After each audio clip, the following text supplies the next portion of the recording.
Another thing I want to ask you about is China.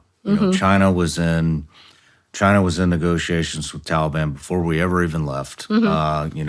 Huge lithium deposits in Afghanistan. I've got reports from my local law enforcement talking about Chinese state coming through the border, setting up all these camps all over the place. They've traced them all the way from Tennessee to Nevada. They've seen training camps where Chinese state are actually training. Do you think there's going to be any coordination between the terrorist homeland attacks and will Chinese state be involved in that?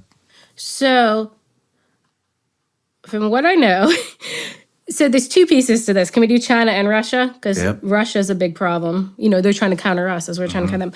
So China's a little more of a longer game. Now, China is meeting with the terrorists.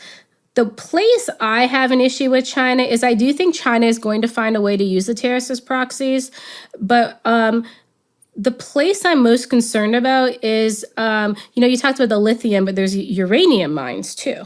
So at least the uranium mines in like two of the provinces in the south are essentially owned and run by China. So China's in them. Al-Qaeda is in them. And IRGC is there trying to help Al-Qaeda basically use uranium, not exactly like you would use it for a nuclear program, maybe like a dirty bomb or something. So China, Iran, and Al-Qaeda are basically in the same building, right?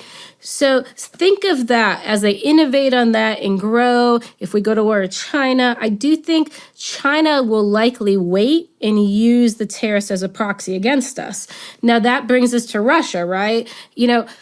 So we talked about this in our October 7th report. So the terrorists actually decided to do the Israel attacks after Russia invaded Ukraine. They're like, it's a really good time. Everybody's focused on Ukraine. So they started the plotting in March of 2022.